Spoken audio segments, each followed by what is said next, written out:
हर हर महादेव सभी को।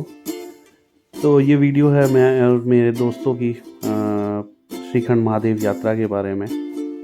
हम ऑलमोस्ट हर साल प्रयास करते हैं कि हम श्रीखंड महादेव जाएं। तो इस वीडियो में मैं आपको बताऊंगा हमारी यात्रा के बारे में। इस बार हमने एक प्राइवेट टूर ऑपरेटर के थ्रू बस की थी जो कश्मीरी गेट पर आती है, जो रात में अराउंड 9-10 बजे चलती है और सुबह 5-6 बजे शिमला छोड़ देती है। तो वैसा ही हुआ हमारे प्लान के मुताबिक। हमारे दोस्त और कुछ भाई रहते हैं शिमला, जिनके साथ हमारा प्लान था कि हम उनके साथ गाड़ी में जाएंगे और रामपुर बुशहर पहुंचेंगे, जहां से श्रीखंड महादेव की यात्रा शुरू होती है। तो वादियों को देखते हुए, नज़ारे देखते हुए हम चल पड़े रामपुर बुशहर की ओर, क्योंकि हमारे साथ ये यहाँ के लोकल भाई लोग हैं। ये यहाँ की कुछ पुरानी चीज़ों के बारे में जानते हैं, जैसे कि ये एक जगह है जहाँ से लोग अपनी बोतलें भरते हैं। माना जाता है यहाँ का पानी बहुत ही सारी जड़ी बूटियों से भरा हुआ है। तो हमने भी अपनी बोतलें यहाँ से भर ली आगे के लिए और हम यहाँ से निकल पड़े।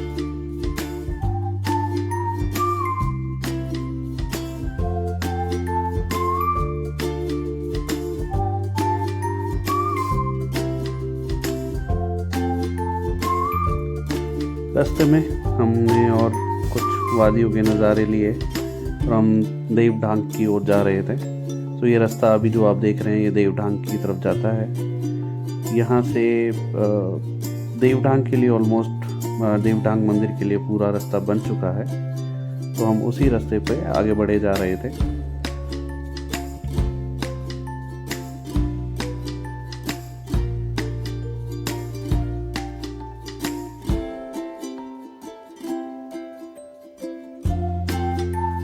तो ये जो आप वीडियो में मंदिर देख रहे हैं ये इसे देवढांग बोला जाता है। यहाँ पे ये एक छोटा सा मंदिर है शिव जी का, एक गुफा नुमा शेप में बना हुआ है। यहाँ पे एक छोटी सी गुफा है जिसके लिए कहा जाता है कि ये गुफा सीधा भीमद्वारी पे निकलती है, जो एक पड़ाव है श्रीखंड महादेव यात्रा में।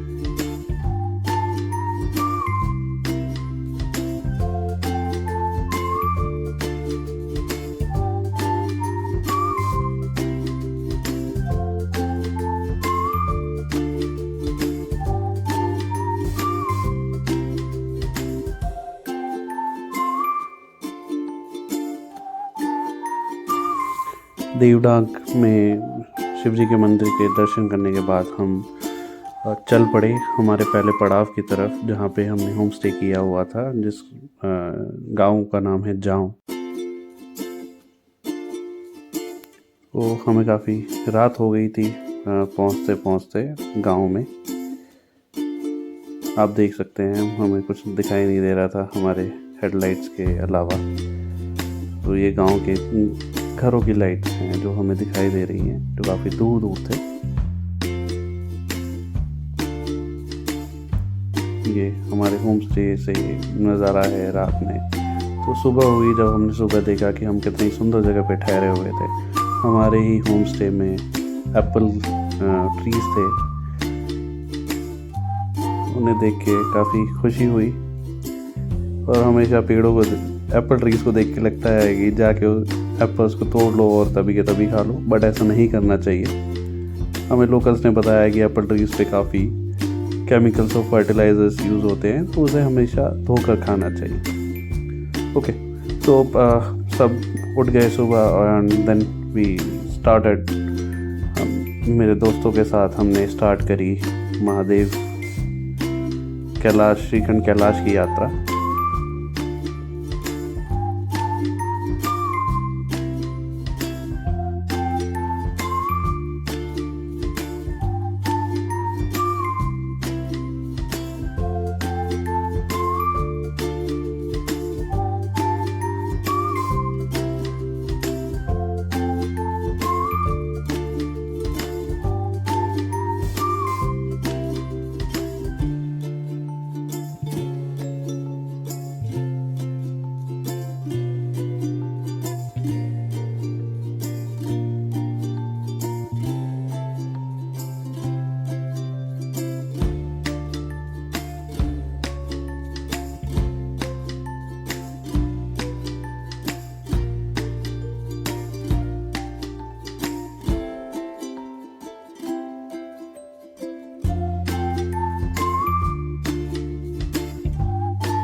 तो जाऊँ से चलने के बाद पहला पड़ाव होता है सिंघाड़।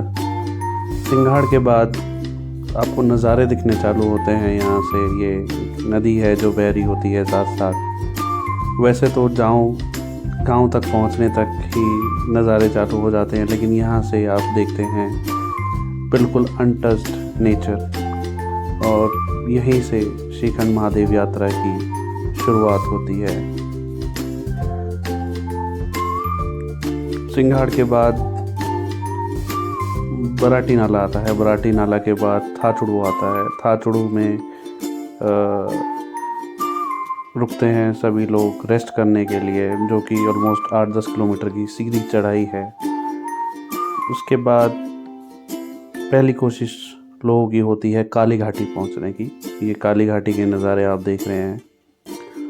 काली घाटी पे भी लोगों को कैंप मिल जाते हैं लगे हुए। अगर आप ठहरना चाहें तो पहले दिन आप यहाँ ठहर सकते हैं। हमारे साथ भी यही था। हम पहले दिन हमने अपनी यात्रा चालू करी थी जाऊँ से, फिर हम पहले दिन हम आके रुके काली घाटी पे। तो यहाँ से अगर आप खुशकिस्मत हैं तो आपको श्रीखंड महादेव के दर्शन यहाँ से भी हो जाते हैं।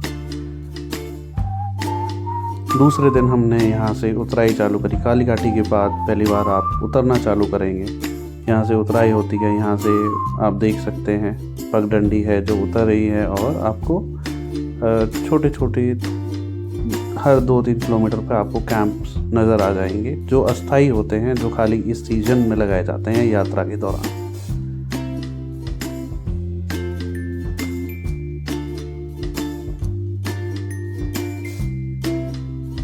काली घाटी से जब आप उतरेंगे तो पहला पड़ाव आता है भीमतलाई। भीमतलाई में आप जाएंगे तो आपको लाल पानी मिलेगा। उसके पीछे भी एक कहानी है। यहाँ पे हर पड़ाव की एक अपनी कहानी है। ये भी एक बहुत ही सुंदर झरना है रास्ते में, जहाँ पर हमने थोड़ी देर हम रुके, हमने रेस्ट करा आधा 1 घंटा। मैंने कोशिश करी कि इस झरने को मैं अपने फ़ोन के कैमरे में कैप्चर कर पाऊँ, बट जो आंखों से दिखता है वो फ़ोन से कभी नहीं दिख पाएगा। फिर भी आप देख सकते हैं।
भीमतलाई के बाद सभी की कोशिश होती है कुंशा तक पहुंचने की। कुंशा भी एक बहुत ही सुंदर बुग्याल है, जहाँ पर कैंप्स लगे हुए हैं। यहाँ पे एक कैंप है जहाँ पे आपको हर तरह का खाना मिलता है, सूप मिलता है। तो हम हमेशा यहाँ रुकने की कोशिश करते हैं, सूप पीने की कोशिश करते हैं, खुद को एनर्जाइज रखने की कोशिश करते हैं। और यहीं से आपको पहला ग्लेशियर दिखता है। ग्लेशियर देख के आप पहली बार ग्लेशियर देखेंगे तो आपको लगेगा कि ये बहुत ही खूबसूरत चीज़ है। आप देख सकते हैं एक झरना बह रहा है, नीचे बर्फ़ जमी हुई है, और यही इसी पे चल के आपको रास्ता पार करना है। तो ये हमारे एक दोस्त हैं जो ग्लेशियर चल के पार कर रहे हैं।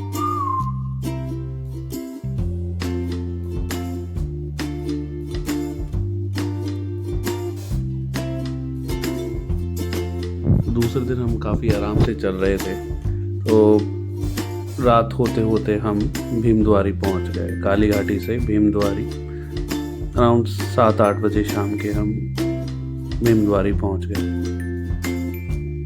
तो भीमद्वारी आखिरी पड़ाव है इस यात्रा का। इसके बाद आपको यहाँ से श्रीखंड कैलाश जाना होता है, दर्शन करके वापस यहीं पे आके रुकना होता है। तो ये काफ़ी लंबी और हाई एल्टीट्यूड की यात्रा है, तो यहाँ पे लोग थकते बहुत हैं, तो इसलिए सभी की कोशिश रहती है कि वो सुबह 3-4 बजे अपनी यात्रा यहाँ से शुरू कर दें। तो हमने भी ऐसा करा, हमने अपनी यात्रा शुरू करी। यहाँ से आप देख सकते हैं, यहाँ से एक बहुत ही खूबसूरत झरने के साथ हमारी यात्रा शुरू होती है। इसी के साथ साथ हमें ऊपर चढ़ना होता है। यहाँ से साथ में पार्वती बाग आता है। पार्वती के बाग के बाद नैन सरोवर आता है। नैन सरोवर एक जमी हुई झील है जो मैं अभी आपको दिखाऊंगा।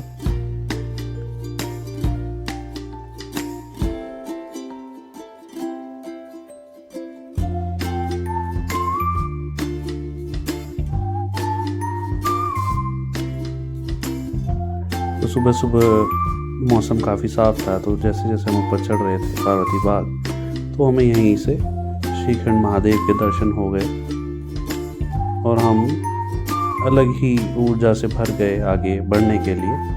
यहाँ से हम आगे चल पड़े।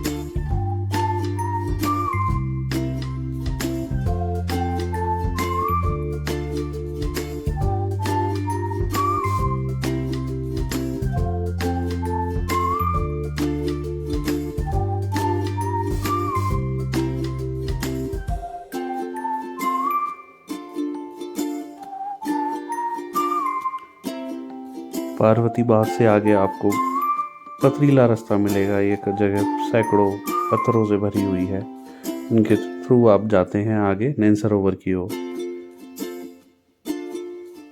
तो यहाँ पे मान्यता है, यहाँ पे एक तरह के चूहे होते हैं, अगर आपको वो दिख जाएं तो वो काफ़ी शुभ माना जाता है। और यही एक ऐसी जगह है जहाँ पर ब्रह्म कमल भी होते हैं। तो हम काफ़ी जल्दी यात्रा में चले गए थे, तो हमें ब्रह्म कमल उगे हुए नहीं दिखे, बट उनके पौधे हमें वहाँ पे दिखे। और पूरी यात्रा में आपको, जैसे इन पत्थरों पे आपको पीले निशान लगे दिख रहे हैं, ऐसे निशान पूरी यात्रा में आपको दिखेंगे, ताकि यात्रा करने वाले रास्ता भटके तो उन्हें ये पीले निशान देख के वो वापस रास्ते पर आ जाए।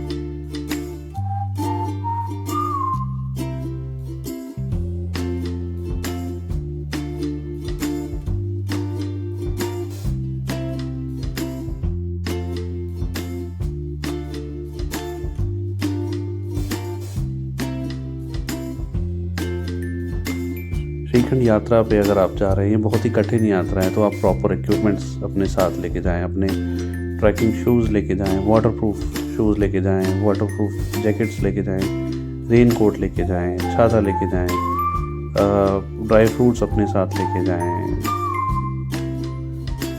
अपनी मेडिसिन्स अपने साथ लेके जाएं, ताकि आपको यात्रा में कोई परेशानी ना हो। तो अभी आप देख रहे हैं मेरे सामने ये नैन सरोवर है।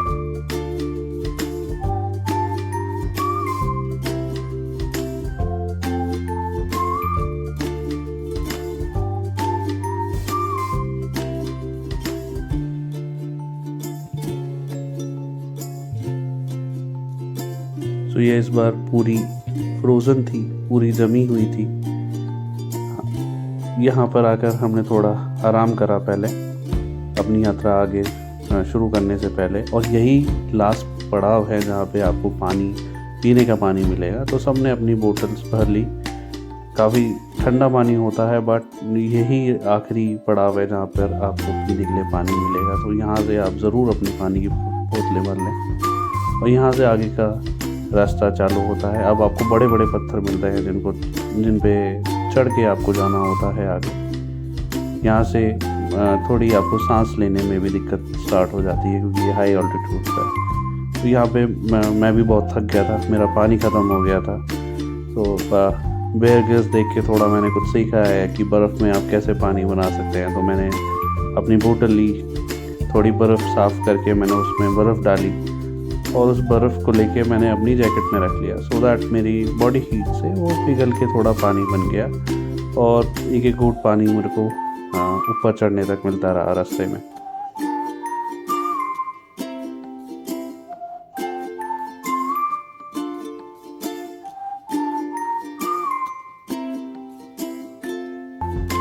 और गॉगल्स लेके जाना बहुत इम्पोर्टेंट है। यहाँ ऊपर बर्फ़ जमी होती है और उस पर जब सूरज की किरणें पड़ती हैं तो it can cause snow blindness. So यहाँ से मुझे पहले दर्शन हुए श्रीखंड महादेव के। एक अलग ही एनर्जी है इस जगह की, वो जब आप यहाँ जाएंगे तभी आपको महसूस हो पाएगी।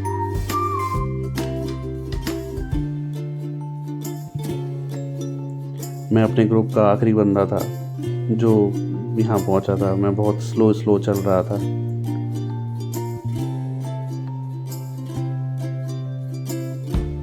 तो ये है श्रीखंड महादेव। यहाँ पर आप यहाँ पहुँचेंगे तो आपको लगेगा आप यहीं बैठे रहें, इनको निहारते रहें।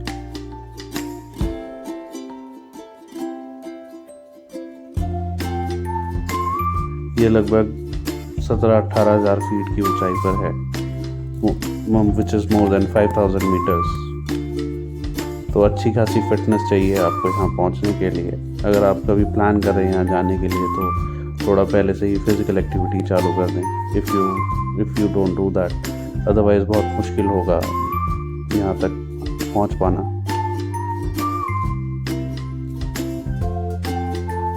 हमारे दोस्त यहाँ पर एक छोटा सा स्टोव लेके गए थे, सॉलिड मिल्क लेके गए थे, तो हमने यहाँ पे चाय बनाई और जो भी भक्त यहाँ बैठे हुए थे सबको हमने चाय पिलाई। तो दर्शन करने के बाद हम वापस शिमला आ गए। एक दिन में हम जाऊँ उतरे, जाऊँ से वापस हम शिमला आ गए। इस तरह हमारी यात्रा ख़त्म हुई। आई होप आपको ये रॉ वीडियोस पसंद आएंगी। Thank you so much. Her her Mahadev.